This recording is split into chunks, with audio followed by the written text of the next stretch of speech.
जय श्री श्री गुरुपाद पद्म की जय।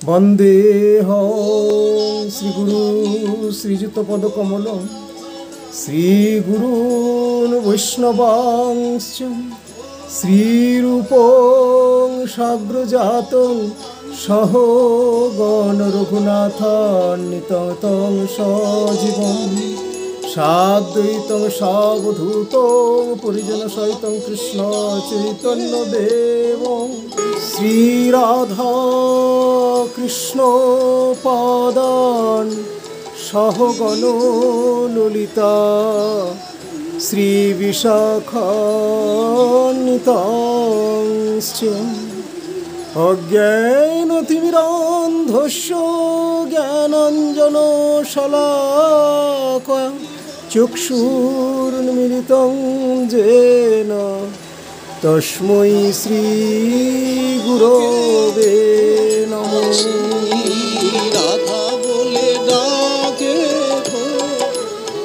वंशकल्पतरुभ्यश्च कृपा सिन्धुभ्येव च पतितानां पावनेभ्यो वैष्णवेभ्यो नमो नमः। हरे कृष्ण। আজকের আলোচনার প্রারম্ভে আমি আমার নিত্য জীবনদাতা দিব্য জ্ঞান প্রদাতা ভগবদ অভিন্ন প্রকাশ বিগ্রহ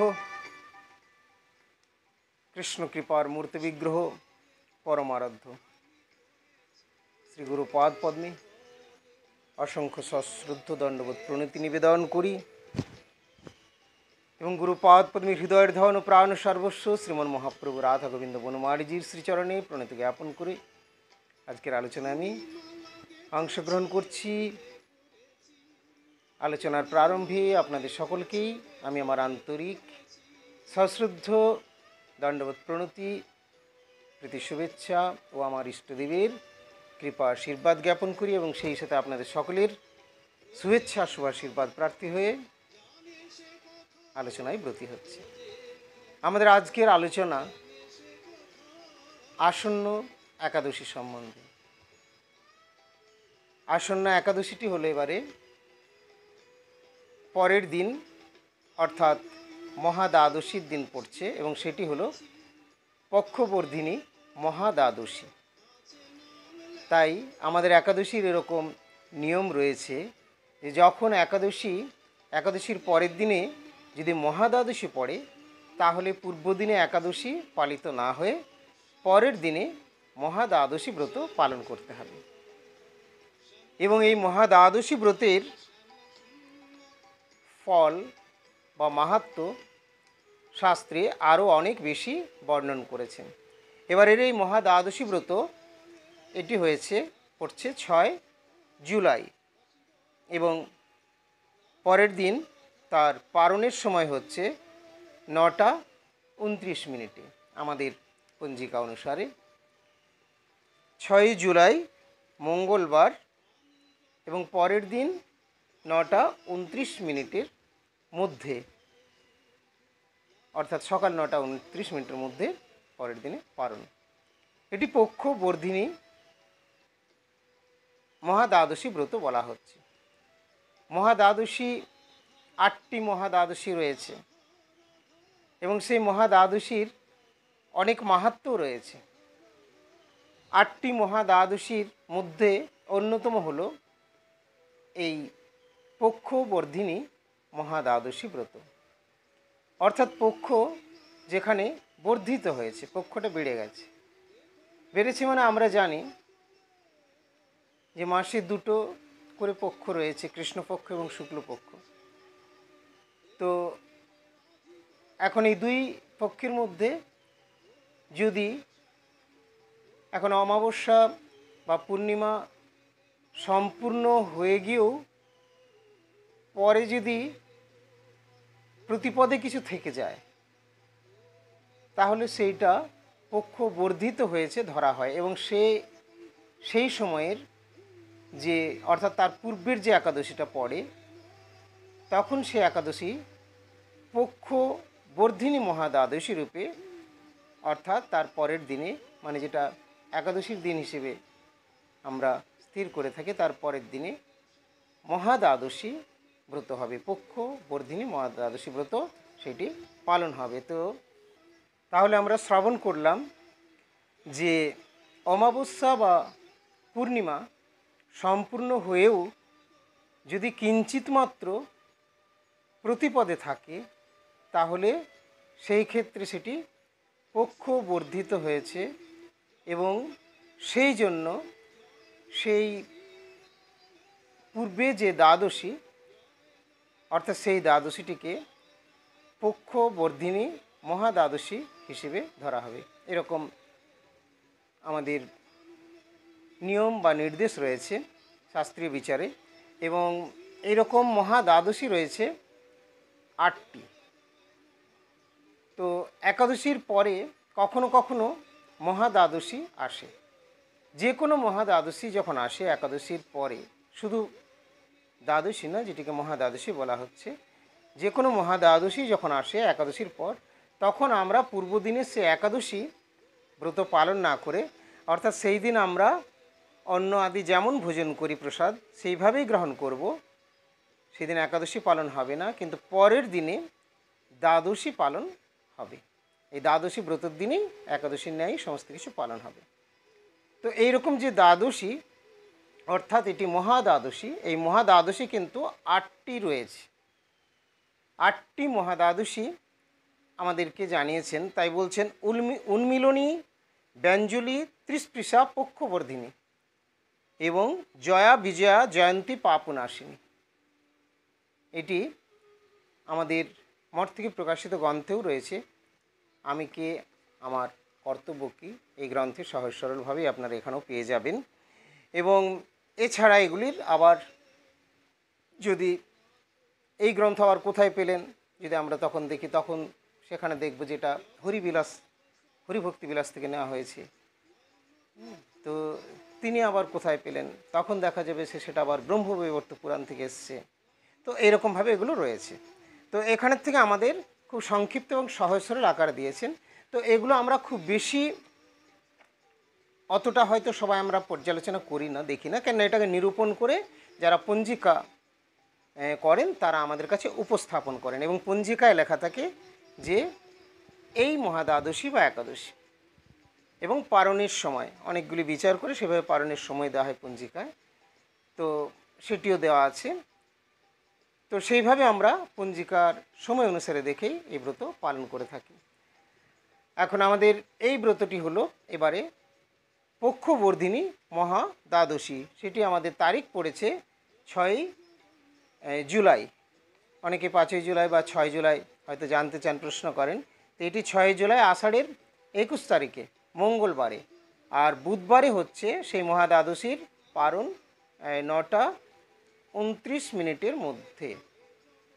7ই জুলাই এই কয়েকটাই বোধহয় 9:29, 7:39 এরকমই সব পারণের সময়গুলো বেশি পড়ে।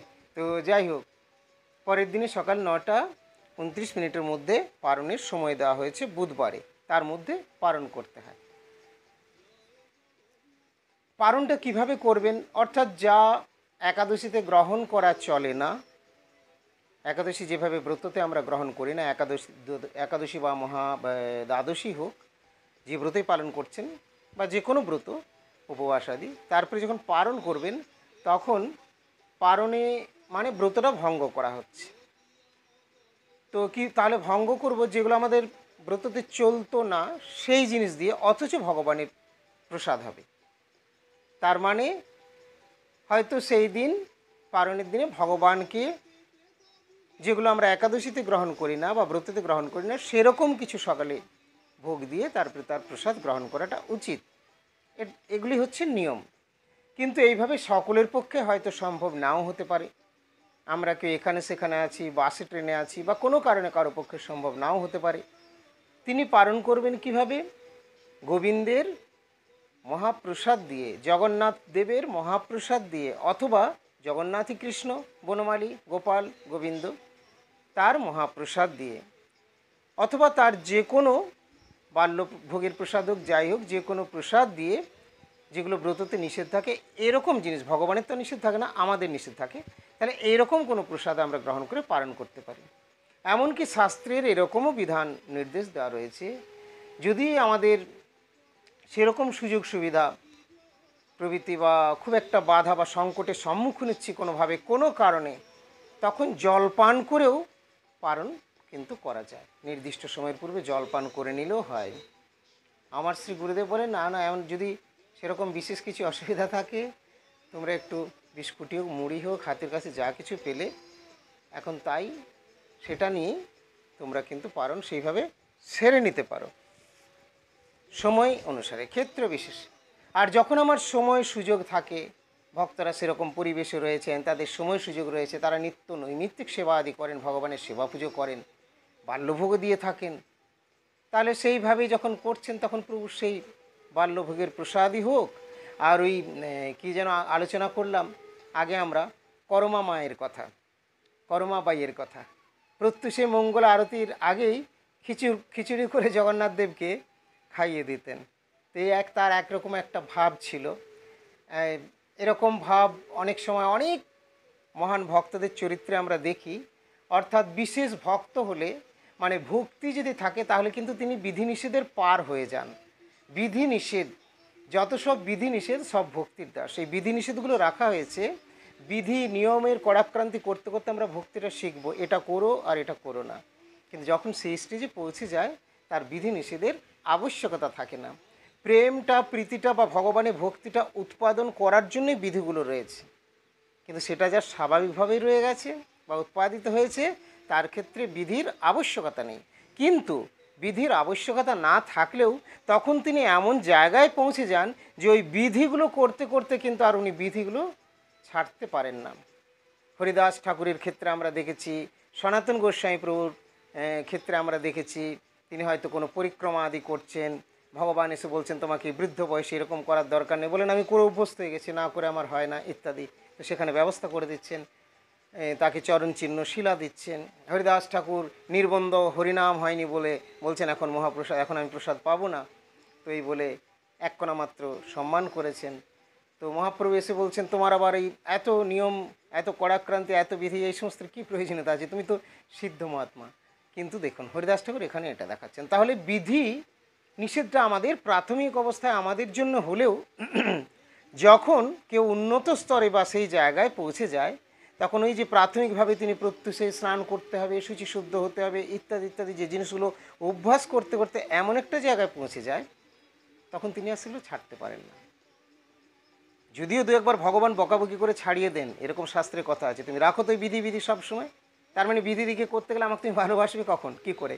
ওই যে ইয়ের কথা, করমা মায়ের কথা, যেমন করমা মায়ের কথা, তো সেখানে কি বলছেন, সন্ন্যাসী উনি বিধিমার্গে রয়েছেন, উনিও প্রণম্য, তো উনি এসে সেখানে বিধান দিচ্ছিলেন যে এগুলো এরকম করছো, ঠাকুরের ভগবানের সেবা করতে হলে শুদ্ধতার সঙ্গে করা দরকার, ঠিকই বিধান দিয়েছেন। তো সেই করমা বাই উনি পরের দিন সেইভাবেই চেষ্টা করছেন, এবং তার ফলে ওনার শুচি শুদ্ধতায় সময় দিতে অনেক দেরি হয়ে যাচ্ছে, খিচুড়ি রন্ধন করতে দেরি হচ্ছে। ভগবান জগন্নাথ দেব চলে এসেছেন, বসে পড়েছেন আসনে, ভোগ দেওয়া হবে, কিন্তু তাকে সেই সন্ন্যাসী দেখতে পাননি, উনি দেখতে পাচ্ছেন না। তো মা তো প্রস্তুত করছেন, মা খিচুড়ি রন্ধনে ব্যস্ত, জগন্নাথ দেব এসে উপস্থিত হয়ে গেছেন। তো তখন জগন্নাথ দেব কিন্তু কটমট করে তাকাচ্ছেন আর কি সেই সন্ন্যাসীর দিকে, তুমি আমার মাকে এখন বিধান দিচ্ছ, তুমি নিজের বিধান করো, মা যা করছে তাই ভালো করে, মা আমাকে ভালোবাসে। এই যে একটা প্রীতি, ভগবান প্রীতির বশ। তো এই জায়গাটার জন্যে, প্রীতিটা উৎপাদন করার জন্যে কিন্তু আমাদের কৃষ্ণ ভোলা, কৃষ্ণ বিমুখ জীব আমাদের এই যত সমস্ত ক্রিয়াকলাপগুলো। তাই বলেন যত সব বিধি নিষেধ সব ভক্তির দাস, ইহাতে সংশয় যার তার হয় নাশ। এটাতে যদি সংশয় থাকে তার মঙ্গল হবে না।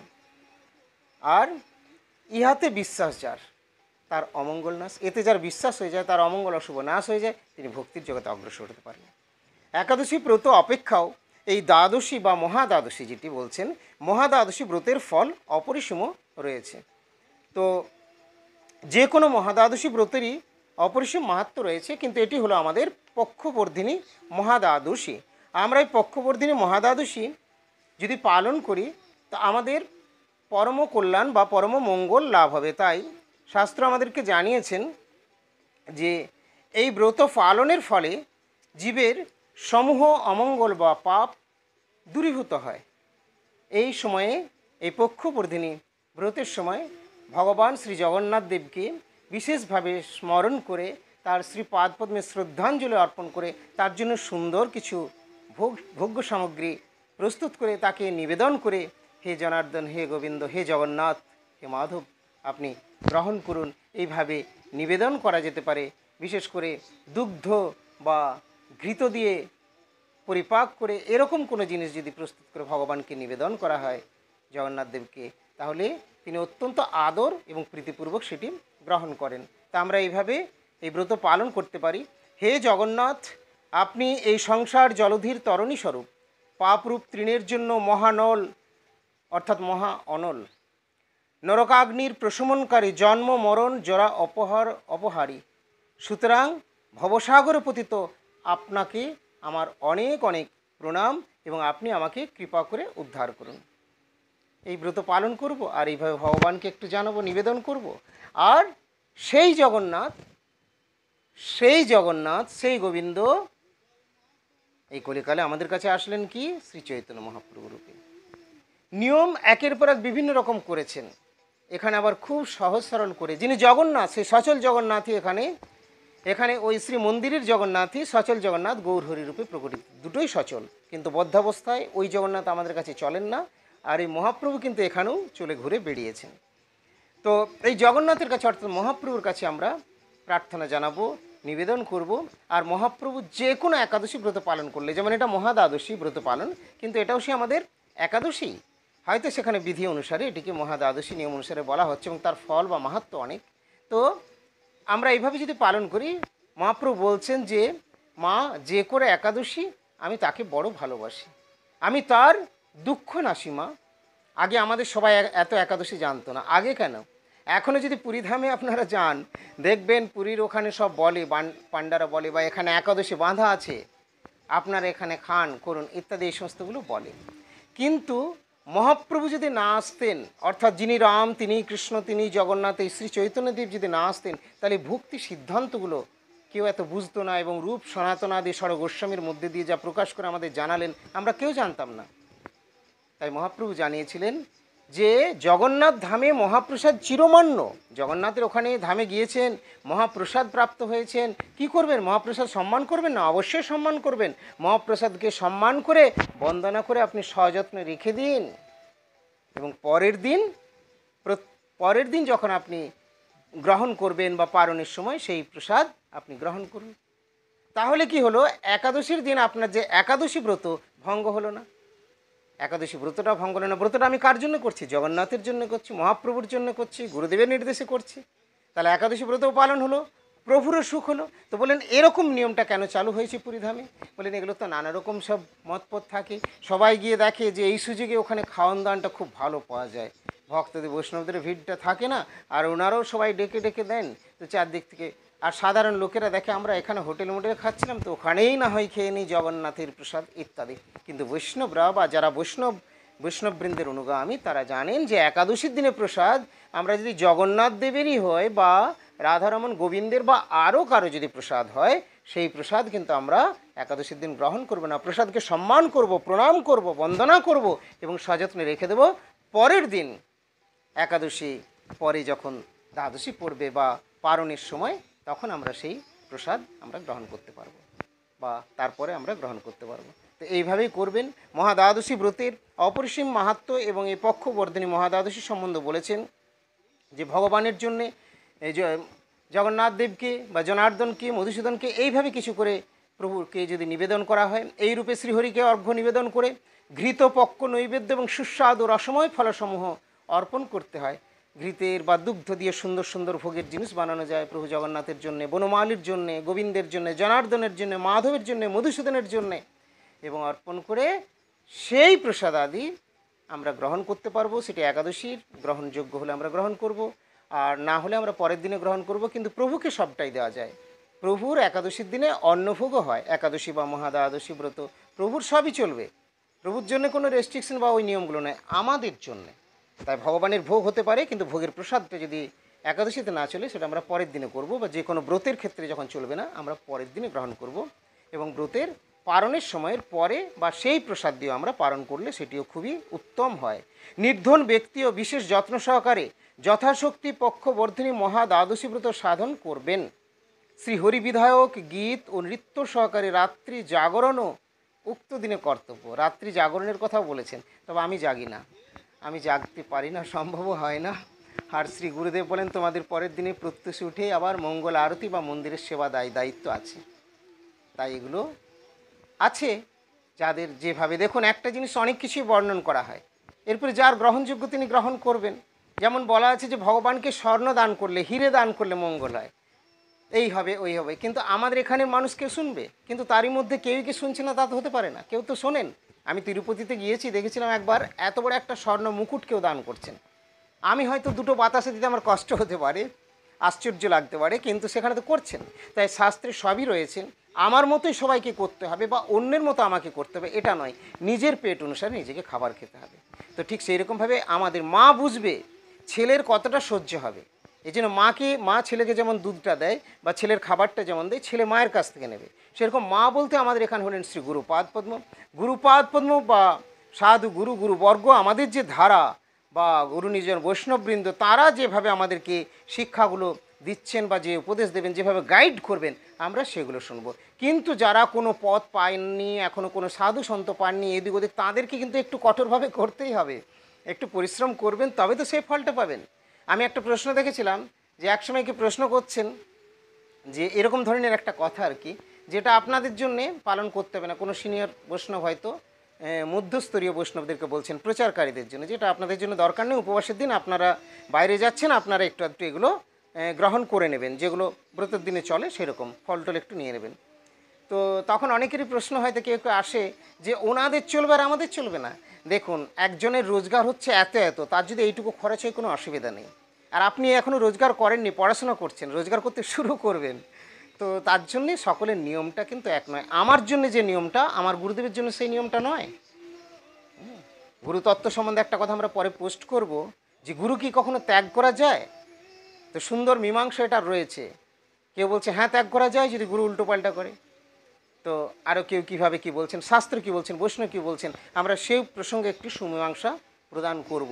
বিভিন্ন জনের মতপথে আমি দেখছি, শুনছি, কিন্তু সেগুলোর মধ্যে একটা কিন্তু থেকে যায়। তো আজকে পক্ষবর্ধিনী মহাদ্বাদশী সম্বন্ধে কিছু কথা আমরা আলোচনা করলাম। প্রত্যেকটি মহাদ্বাদশী অত্যন্ত গুরুত্বপূর্ণ, 8টি মহাদ্বাদশী রয়েছে। এবারের মহাদ্বাদশী হলো পক্ষবর্ধিনী মহাদ্বাদশী, অবশ্যই সবাই পালন করবেন।